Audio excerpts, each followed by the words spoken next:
নেসারাবাদ দরবার শরীফের বার্ষিক মাহফিলে পীর সাহেব চরমোনাই সহ জাতীয় নেতৃবৃন্দগণ শুভ আগমন করেন। এ সময় পীর সাহেব নেসারাবাদী হুজুর তাদেরকে অভ্যর্থনা জানায়। সেখানে উপস্থিত ছিল ডক্টর ফজলুল হক সাহেব, যিনি বাংলাদেশের মিডিয়া জগতে খুব আলোচিত ব্যক্তিত্ব। জাতীয় নেতৃবৃন্দগণ এর মধ্যে স্টেজে অবস্থান করতেছে।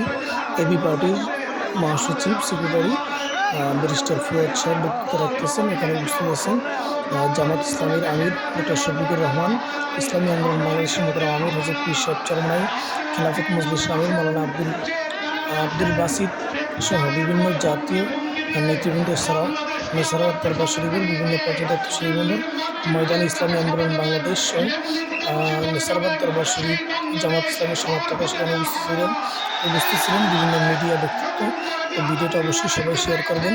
আগামী জাতীয় নির্বাচনে যাতে ইসলাম দেশ মানবতার পক্ষে একটি গুরুত্বপূর্ণ ভূমিকা রাখতে পারে ইসলামপন্থী শক্তিরা, সেজন্য ভিডিওটা অবশ্যই শেয়ার করবেন। ইসলামের পক্ষে সবাই সবার স্থান থেকে গণজোয়ার সৃষ্টি করবেন ইনশাআল্লাহ।